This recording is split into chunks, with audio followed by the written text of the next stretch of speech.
I want to thank everybody for coming this morning on relatively short notice. I understand that the Congress is in a mad dash to the door and that there are a whole series of votes, and so Congressman Jones will have to leave for some of those votes fairly quickly. So let me just say that in March of this year, Congressman Walter Jones filed House Concurrent Resolution 107, which simply states that only the U.S. Congress, under Article 1, Section 8 of the Constitution, has the authority to declare war, and that any president who violates this cardinal principle of the Constitution may be subject to impeachment proceedings under Article 2. And of course, this is not just simply a philosophical issue, as important as that is, but this is a very real question as we see events in now Africa as well as the Middle East and elsewhere driving us in the potential direction of a war. And therefore, the role of Congress, as envisioned by the founders, is absolutely pivotal in making sure that we don't rush headlong into a conflict that could lead out of proportion into a general war.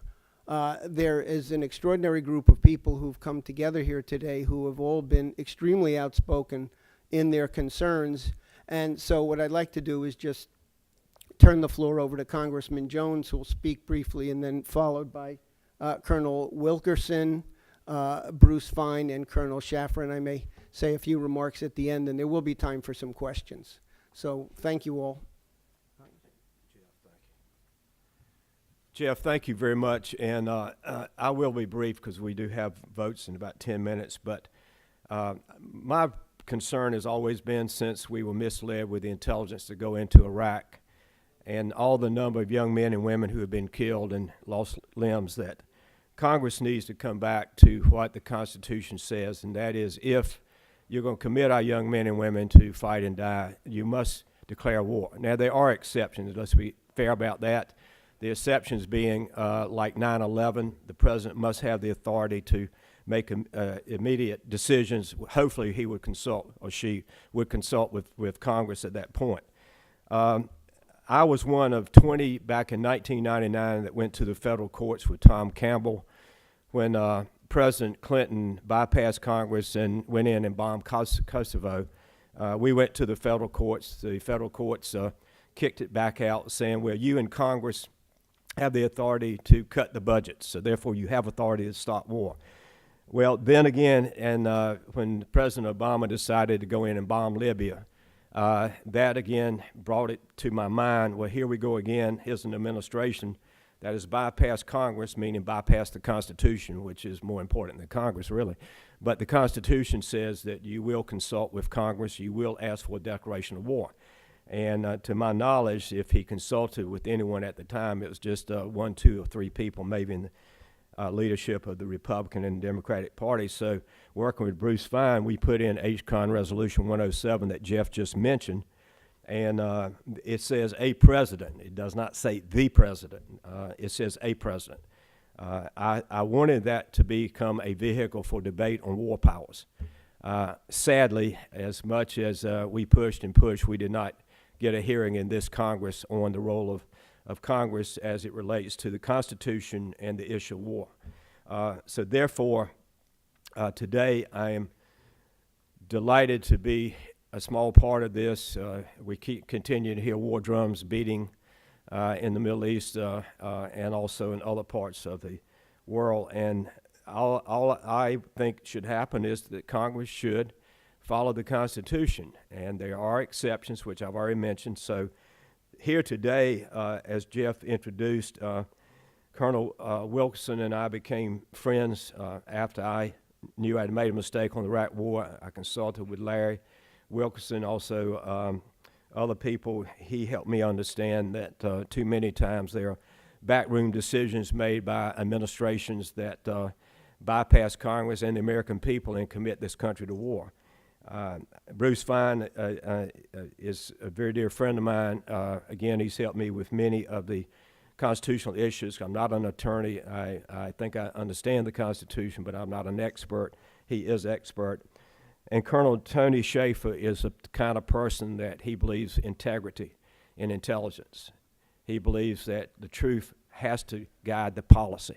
So you've got some wonderful people to speak to you, and I'm delighted to be here, and I will continue, if I should get re-elected in November, I will continue to do my part in a very small way to ensure that a kid, an American boy or girl, does not have to give their life unless we follow the Constitution. So with that, thank you so much for giving me a chance to be here today, Jeff. Thank you.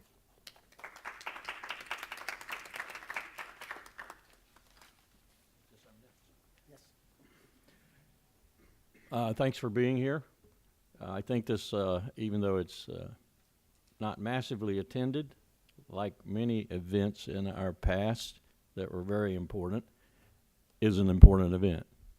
And I think Congressman Jones's point, especially in his letter to the President of the United States, is one of the most important points we confront today. And I speak from 31 years of experience at all levels of responsibility in the United States Army and a lot of joint service with particularly the Marine Corps and the United States Navy. I was trained, for example, to think as a strategist at the U.S. Naval War College. We've come to a point in this empire's history that I spend most of my time that's free studying so I can relate it to my students. What we focus on, or what we have come to call, is fateful decision-making by the President. Fateful decision-making we define as decisions made to send young men and young women to die for state purposes. And also, something we often forget, particularly in this country, to kill other people for state purposes. In the last decade, by conservative Pentagon estimates, we have killed over 300,000 people. That's a sobering thought, especially when there is no existential threat to the United States of America whatsoever. Nor is there one in sight, other than perhaps ourselves.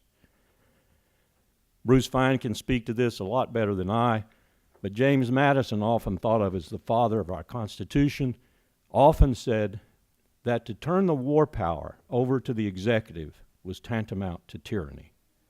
That's precisely what we've done. Precisely what we've done. And why is the executive so eager to have the war power? I've served 3 of them closely. Because they can use it. It is the most facile thing in this country to do. We have ways to get around congressional instincts on the armed forces. We simply deploy 200,000 private military contractors and thereby increase the strength of the land forces by that amount. We have a modern volunteer military that takes less than 1% of America to bleed and die for the other 99%. And when I ask my students, how many of you, I'm going to put you on the spot, how many of you would change places with that Marine or that soldier in Afghanistan, Iraq, or wherever it might be, and I never get a hand. They're at least candid and honest with me. And I tell them those soldiers and those sailors, to a man and to a woman, by and large, would rather be sitting where you're sitting than being where they are. And yet, the President has the power to put them there. The suicide rate in the Army and Marine Corps is off the charts. One of the reasons is because we lowered the requirements so far that we took 100,000 troops who failed psychological examinations multiple times before we put them in the Army or the Marine Corps. It's not the only reason. Deployments, excessive deployments, frequent deployments, a really nasty battlefield, and other things have contributed to that. But we, as Americans, I think, and I am, should be ashamed to have allowed this to happen. And it's all happened because of what Congressman Jones is pointing at. The facility with which the President of the United States can take this apathetic nation to war and kill people. Thanks.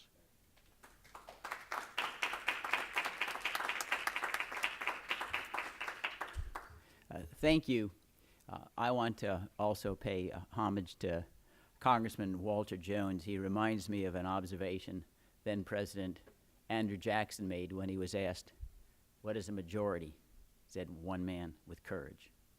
And with Walter Jones, we may have an ability to step back from the precipice. And I would like to pick up and amplify on what Colonel Wilkerson said. Those 300,000 killings are murder, because legal war makes what's customarily murder legal. But if you're not at war legally, those are homicides. And the reason why the Founding Fathers were so intent on having a very exacting standard to enter war is precisely because war is the law of the jungle. Cicero had said 2,000 years before, in times of war, the law is silent. Even the purported laws of war are regularly flouted with virtual impunity. And so the Founding Fathers drew on the history of all of mankind that showed the executive branch was the most inclined to enter war because they get the spending, the appointments, the glory, the footprints in the sands of time. I'm transforming the world. If you look at the history of all human species, it's the executive that invariably initiates the warfare. Sometimes it's for vendettas. I've been told that George W. Bush wanted revenge because of Saddam's effort to kill his father. Once Saddam was captured, he didn't care anymore. Those are exactly the reasons why every single founding father at the Constitutional Convention had said, we do not want any single person or any group of people to enable us to enter war. That ranged from the most liberal to the most conservative, like Alexander Hamilton, who was in favor of a muscular presidency. They all agreed that warfare was irreconcilable with freedom. The principles that are established to justify war, national security, migrate back into the domestic arena. And we've seen it just recently with the National Defense Authorization Act that empowers the president to detain any American citizen on his say-so alone if you provide substantial assistance to an associated force of a terrorist group. And when recently in the Southern District of New York, the United States was asked, what is substantial assistance in the suit brought by Chris Hedges? Oh, we don't know. What's an associated force? We don't know. We'll know it when we see it. That shows you the breadth of the authority that's authorized by the NDAA. That's a migration from the war power usurpation. And indeed, what's very ironic, when we were initially told, we need to fight in Afghanistan and Iraq 6,000, 8,000 miles away to prevent the battlefield from coming home. Those champions of the NDAA said, the battlefield's home. If we capture and detain anyone here, now they don't have any rights to a lawyer.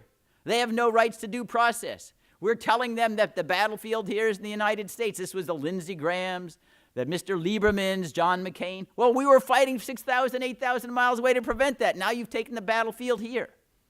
And to even expand beyond that, the most recent disclosures in the New York Times, not at all refuted by the Obama administration, they take pride in it, shows that the president claims and exercises authority to survey every species individual on the planet. If he says you're an imminent danger to the United States, you get vaporized. Predator drone.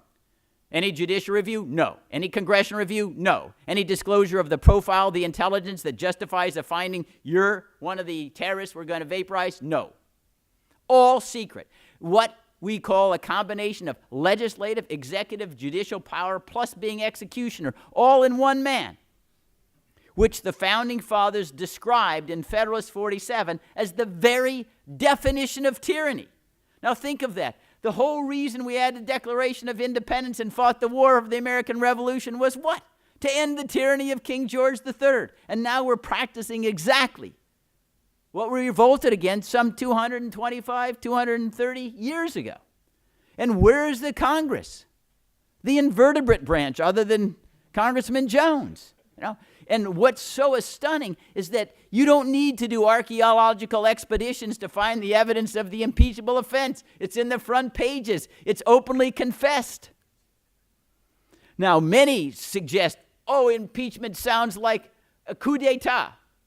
Like only banana republics do impeachment. At the Constitutional Convention, Ben Franklin said, no, impeachment is a substitute for assassination to rid yourselves of tyrant. It is a substitute for Brutus and Cassius plotting against Julius Caesar.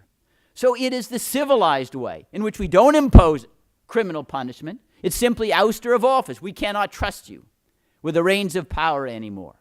That's why it's my judgment, it really is quite obtuse to suggest, to think about impeachment as some kind of revolutionary idea. No, it's the first time to civilianize, to domesticate the kinds of convulsions that typically happen when you've got to change a regime from abuse of power. And what's very odd about the passivity of the Congress, the need for this particular resolution, is that virtually half of the Constitutional Convention, half of the ratification debates at the state level were devoted to the worry and anxiety about having standing armies. We don't want standing armies. In fact, in the Constitution, there's a limit of 2 years on any appropriations for the Defense Department, for the military, in order to force Congress every 2 years to return to the question, do we want a standing army? And that's also, there's a companion idea incorporated in the Second Amendment, the right to keep and bear arms in order to have a well-regulated militia. The reason why there was an obligation for all citizens to participate in the militia is to make a standing army superfluous. That was the idea. And now we have standing armies, trillion-dollar national security expenditures, can't even audit the Pentagon to even know whether the spending was in the 2-year limitation period. And Congress sits quiescent. The most recent, most extravagant usurpation in the history of the entire United States was the Libya war. Open, notorious, we don't want to talk to Congress, we don't report to Congress. And then you have the astonishing testimony of the legal advisor of the State Department, Mr. Harold Koh, formerly a great critic of executive power when he was dean of Yale Law School, And then it's kind of like Dr. Jekyll and Mr. Hyde, but he didn't need a potion, He's there now, the legal advisor at the State Department. And he's testifying as to why Libya and the Tomahawk missiles, the bombings, not a conflict. It's not hostilities within the meaning of the War Powers Act. He says, well, our pilots are at such high altitudes, they're not in danger of being shot down. I said, oh, well, that's a nice analysis. So if we used ICBMs with nuclear warheads to kill and destroy every living, breathing thing in Libya, and we shot the missiles from the United States, no hostilities, right? No war. Our people aren't in danger. You could blow up the whole world, kill 1.5 billion Japanese, no warfare. I mean, is that Orwellian or not? This is the Ministry of Peace and the Ministry of War flipping. And instead of being insulted, the Congress accepts that. Congress accepts that. And before I conclude, I want to explain as well why these simply are not academic ideas that we need to worry about because the rule of law generally becomes inflamed in tatters if it's not complied with scrupulously everywhere. But the consequences of endowing the president with unilateral authority to commence war is disaster, because the presidents go in and fight without even being able to define what victory is. Isn't it truly criminal that we have those brave men and women that Colonel Wilkerson mentioned dying in Afghanistan, and the president and Mr. Holbrooke before his death can't even define victory? They say it's like obscenity. We'll know it when we see it. You're letting people die for something that amorphous, that elusive, that intangible. You don't even know why you're fighting. It's fighting for the sake of fighting. And what are the consequences? Afghanistan, $1 trillion, $350 million a day. Not only do we have staggering expenditures, the killing, the deaths not only of our own men and women, but the civilians and others in Afghanistan, which almost regularly we read in the newspapers. Perhaps they must, maybe, I don't know, Colonel Wilkerson might tell us whether they've now got a new job. For Afghan soldiers, they report to the civilian families who have had their loved ones killed and say, we're apologized for the 88th time. We really didn't mean for you to be collateral damage. Over and over and over again, and then the sincerity seems to rub off since the pattern repeats itself the next day or two. But perhaps even more ultimately dangerous from these fool's errands is that invariably they have what we colloquially call blowback. We create our own enemies. We arm our own enemies. And I think that was explained in yesterday's press conference with regard to Afghanistan. That's one example where we armed, gave money to the Mujahideen to fight the Soviets. Charlie Wilson's war celebrated as how great. The Haqqani faction got money. Hekmatyar got money, arms, and then what happens? They turn and use them on us. You know, the sorcerer's apprentice idea. And these things are inevitable because we can't control the evolution of political dispensations, warfare in other countries, unless we're going to occupy them forever. And so this is not anything unique to Afghanistan. Take Vietnam. You know, all the armaments that we had given to South Vietnam, $4 or $5 billion we exited, they're the North Vietnam, our enemies. All the arms we sold to the Shah of Iran, what happens? They end up with Ayatollah Khomeini and the mullahs. And we started the shipment of uranium to the Shah. Now we complain, oh, now you're building a nuclear bomb. And if you try to look, well, what are the great beneficial results of presidential interventions, if you measure them against what are obvious consequences on the negative side, it's really hard to find any. It's been said, well, Bosnia was a great example of a success. There were all sorts of internal fighting there between the Serbs and the Croats and the Muslims. There's still troops in Bosnia. This is 17 years after Dayton. Their same divisions haven't been mitigated at all. If anything, they're accentuated. So we're supposed to stay there forever? Have we really accomplished anything? In Kosovo, that's another one, supposed to be a great success story. But you still have vicious infighting between a small enclave of Serbs. Some of the Kosovo groups are before the International Criminal Tribunal for war crimes.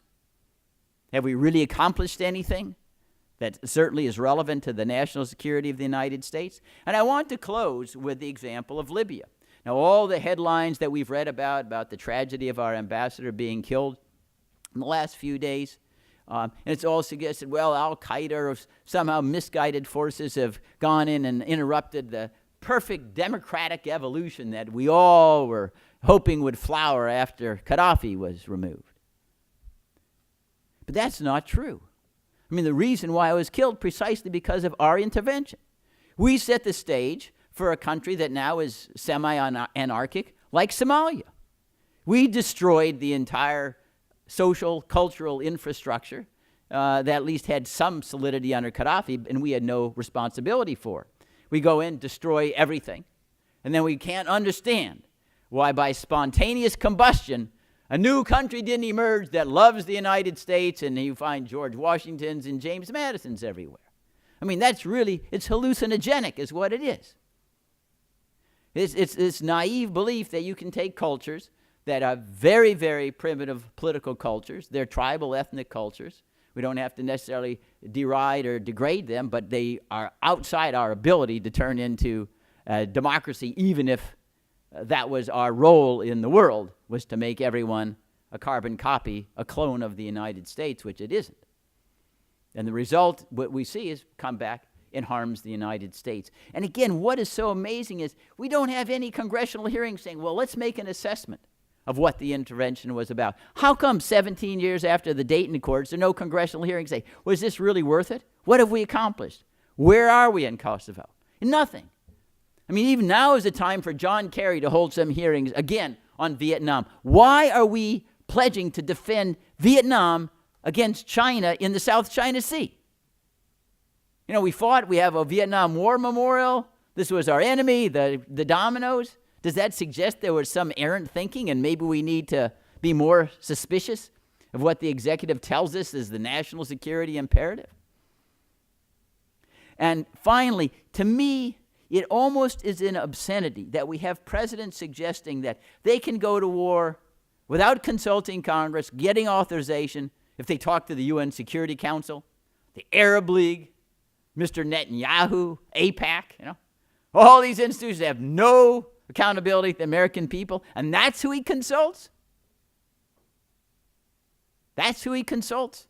You know, Congress in that scenario looks like an extra in a Cecil B. DeMille extravaganza. Thanks.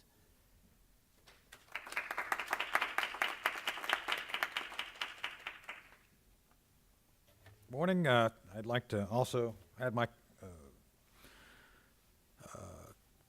I don't know what to say other than support, gratitude for Congressman Walter Jones's leadership on this issue. He is taking up this issue at a time super critical to our country, and I don't think people fully understand the magnitude of the challenge or the deficit of leadership in this issue by his colleagues here on the Hill. Let me run through a couple of points. I'm simply an intelligence officer, retired intelligence officer, who believes that their oath of office does not expire with their retirement. And as a private citizen who I feel is informed, with an informed opinion, I'd like to add my voice to everything my colleagues have said today. First, some history. I think we often forget the lessons of history. Trajan, Emperor Trajan, was one of the 5 good emperors of the Roman Empire.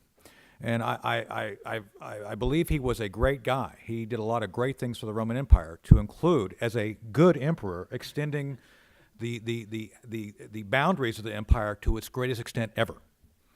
And in extending those boundaries, even though he did great public works things, he actually died from being ill after one of his last conquests. So if that's good, then I don't want to see bad, because that's what it took in those days. So in many ways, I think we have become similar to that. We threw off the yoke of British imperialism. We were the first colony to break ranks. And yet we have, in many ways, become that which we threw off. And I think this is something we have to consider in the larger context of everything we do. Speaking of King George and the British, there was something called the Star Chamber that existed in the Middle Ages. And one of the great things about the Star Chamber, it was a secret court where facts didn't really matter. It's just whatever the sovereign felt. Geez, wouldn't that be nice if we could just do whatever we wanted based on our feelings? That's where we're at. We have a system of adjudication, of assassination at the senior level that allows for the sovereign to do whatever the heck he wants. And oh, by the way, we got lawyers looking at it, so don't worry about it. That should give everybody a really good feeling. Don't worry, I got all my best lawyers telling me why it's okay to do. This is where we're at. And by the generation of this capability in this way, we're creating the next generation of our adversaries. The so-called drone program is an excuse to use military force without an understanding of the second and third order effects. In many ways, and I've talked to some Pakistani colleagues about this, I've talked to the Pakistani media. One of the reporters I spoke to the night said, don't you all understand you're creating the next generation of terrorists who are going to come after both our government and your government? No, apparently we don't. Because we don't have people who understand that the blind use of military force can have secondary effects detrimental to the very objective you're trying to achieve. That's what this is ultimately, in my judgment, all about. The actual rethinking of why we do what we do, when we do, with military force. That's why I'm a strong advocate of H.R. 107. There's no doubt that the president should maintain and retain certain powers relating to the immediate response of threats. I get that, we get that, we're all on board with that. But what we can't have is this endless use of military force when we want to. There's been no debate on the authorized use of military force in any great way since we authorized it in 2001. Why?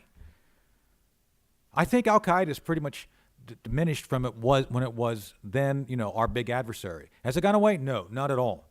As a matter of fact, I do believe that al-Qaeda was materially responsible and involved in the assassination of our ambassador, Stevens this past week. With that said, we helped create the circumstance for his death by the fact we destabilized Libya. As much as we may have not liked Muammar Gaddafi, he was essentially the form of Tito. He kept things in check. And as much as I think the Libyan people want to be free, I don't think they were ready by the fact that we've seen a reversion to tribalism, which is the chaos now we see. So again, I don't dispute we probably had some people at the State Department and the executive branch who had the best intentions without a freaking clue of what they were doing. And that's why Congress must and always be involved in a debate anytime we go to war where it is not necessary. I argue clearly the Libyan war was not necessary to defend the equities and interests of our nation. That is why we must have Congress take an active role, retain an active role. They control the purse strings, as Representative Jones pointed out. And by controlling the purse strings, they must take responsibility of the actions of our government, not just the executive branch of our government. They fund it. So anytime you have an expenditure of $1, it's like blood money. If you sign off on that, you paid for that. And we're paying for the deaths, as pointed out, of 300,000 people. Think about that. That's like a quarter of the population of Dayton, Ohio, just gone. How is it possible we've not debated this? And more importantly, I've been talking about the Afghan. Today is the end of the Afghan surge. Wow, who'd have thought? That was an affectation meant to provide this administration the illusion of making progress. Let's send some troops in there, and we're going to win this. And we're going to pull them out on the... Any strategist will tell you, you never tell the adversary when you're going to deploy and when you're going to withdraw. We did that. We told them what to expect. More importantly, several of us who have criticized the administration based on facts were dismissed. I actually said on one of the cable news networks back in 2009, you got to be, if you're going to do this, you got to go big or go home. If you're going to do counterinsurgency, 500,000 troops for 10 years. That's it. That's the only way you would have success. And oh, by the way, year 11, you leave, chances are it's going to revert back to the way it was because it's hard to change 2,000 years of cultural momentum. So we have not had the time to look at root causes because simply we have been trying to use a military solution to issues which, as my colleague Bruce pointed out, some of these cultural disputes go back 2,000, 3,000 years. And you're not going to change it over two using military force. So again, why didn't we have debate on this? Why haven't we looked at this for both, does it make sense in the American interest to do what we're doing? And frankly, why don't we actually work to try to understand the root causes of the conflicts if we're going to do anything at all? I'm not, this is where there may be some daylight between my colleagues and I. I'm not saying we should sit back and do nothing. I am actually an advocate for special operations and doing things. But again, I would argue we didn't have to do Iraq as an invasion. We could have done other things. We don't have to do a lot of things we do expensively. We can do it much simpler. But again, with oversight. One of the last things I'll close with, and this is always this dispute about, well, we don't want to tell the Congress about what we're doing in the executive branch. Look, there's best practices. I don't want to hear, because the fact is this, I ran operations under the Clinton White House that are still secret, and they were briefed every year to Congress by law. So anytime I hear the executive branch says, oh, we talked over there, it's going to be leaked. No, wrong answer. Some things I think are purposely briefed in such a way to have them leak, to see it kind of float the ball, to see how things will fly with the American people. But I can tell you there are processes in place to keep things completely secret. So that argument does not wash. That's why the Congress must be involved in debate. So as we move out today, as we all go back to our lives, I think it's important to understand how important H.R. 107 is. Not simply because it is something we're saying that if it's passed will have an impeachment potential for the president. It's more important that we use this to bring ourselves back to a point of sanity, a point of understanding, the need for debate, the need to have a reconciliation of our country's actions with our intent, with what we were founded on, with our founding fathers, because there's a huge amount of daylight there between what we are today and what our founding fathers intended us to be. Thank you.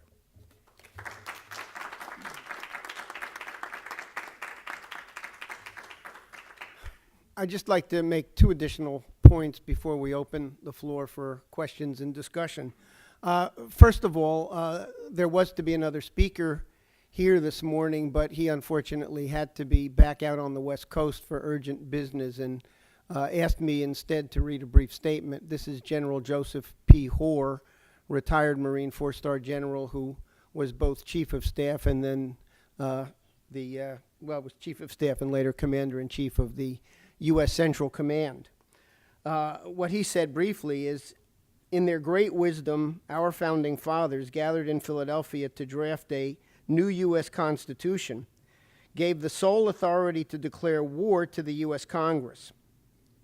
Having just waged a successful revolution to free themselves from the British monarchy, our founders understood that it was essential to secure a representative form of Republican self-government, that the power to declare war must be in the hands of the Congress and not in the executive branch. They were committed to preventing any form of monarchy or dictatorship. Nothing has transpired in the intervening centuries to justify any alteration in their wise decision. Under our federal Constitution, only the Congress has the power to declare war, and that must remain a cardinal principle. In recent decades, we have seen an erosion of that constitutional principle, and I fully concur that this erosion must be halted and reversed. There are copies of General Hoar's statement over here on the table. The final point I would like to make, apart from the fact that clearly everything that has been said by Congressman Jones and all of the other speakers, including the fact that impeachment should not be considered a four-letter word, but is something that was, again, a critical issue among the founders as a way of dealing with the problems of out-of-control executive tyranny. I want to point out one additional matter that I think is something else that there's a tendency to be basically tone deaf on here in Washington. All of the previous speakers have cited the Libya war as an illegal action that has caused an enormous amount of blowback. The Libya war was also viewed as a strategic turning point in both Moscow and China. We've seen this in the fact that the Russians and the Chinese have vetoed every action at the UN Security Council that might even remotely suggest that we're about to enter into a replay of Libya in Syria. And in particular, both the top military leadership in Russia and China have warned that we're not simply facing the danger of constitutional erosion or regional wars, but that if these situations continue in the direction that they're going, we could very well find ourselves stumbling into a situation of general war involving countries that still operate under the doctrine of MAD and still have arsenals of thermonuclear weapons.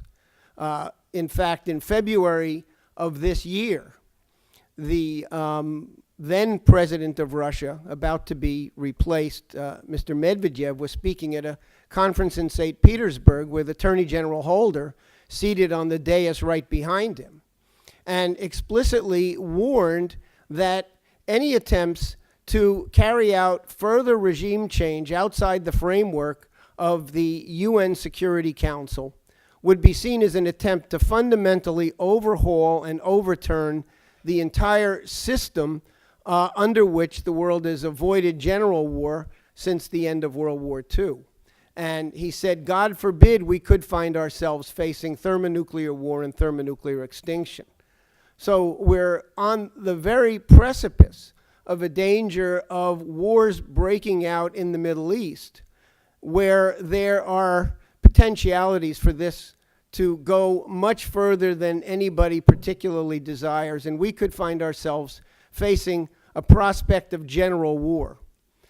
Many of the events that are playing out right now are sorely reminiscent of the kinds of deals and backroom agreements and alliances that immediately preceded World War I. The main difference between then and now is that in the eruption point of World War I, there were not yet nuclear weapons. So I just want to underscore the points that have made by all of my colleagues here on the podium, that what we are dealing with here is a grave crisis that cannot in any way, shape, or form be underestimated.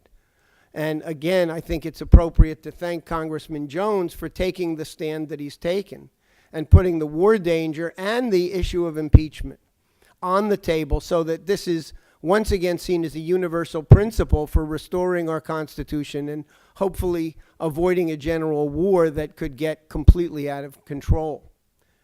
So if the speakers are available to continue and take some questions? Yeah. Great.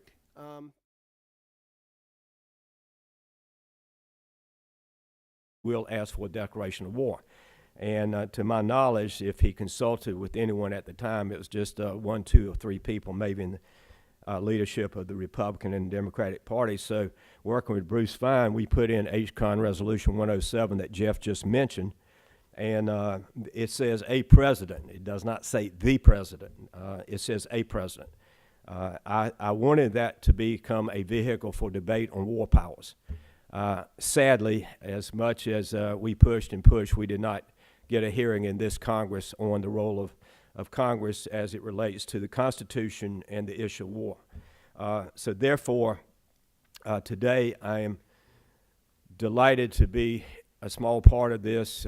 We continue to hear war drums beating in the Middle East like 9/11. The president must have the authority to make immediate decisions. Hopefully he would consult, or she would consult with Congress at that point.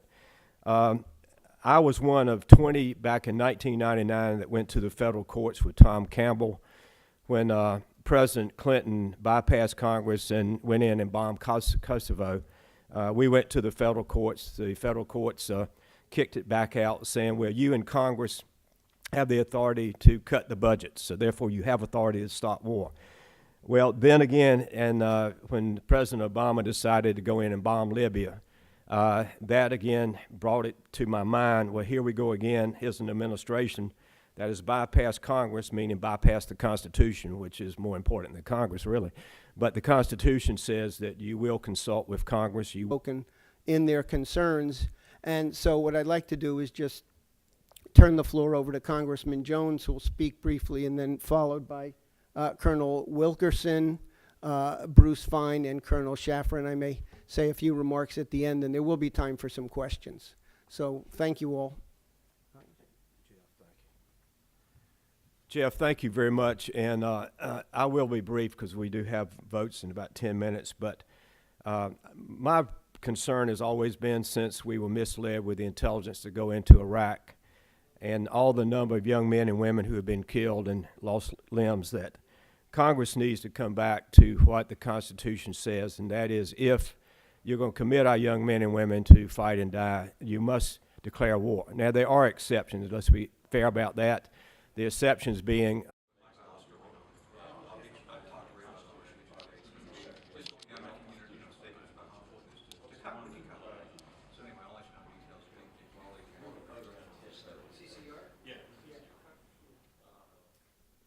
I want to thank everybody for coming this morning on relatively short notice. I understand that the Congress is in a mad dash to the door, and that there are a whole series of votes, and so Congressman Jones will have to leave for some of those votes fairly quickly. So let me just say that in March of this year, Congressman Walter Jones filed House Concurrent Resolution 107, which simply states that only the U.S. Congress, under Article 1, Section 8 of the Constitution, has the authority to declare war, and that any president who violates this cardinal principle of the Constitution may be subject to impeachment proceedings under Article 2.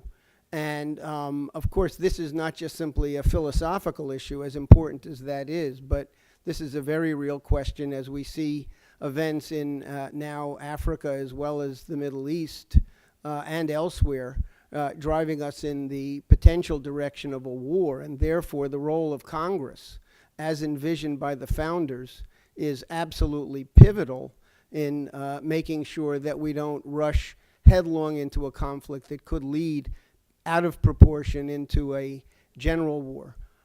There is an extraordinary group of people who've come together here today who have all been extremely outspoken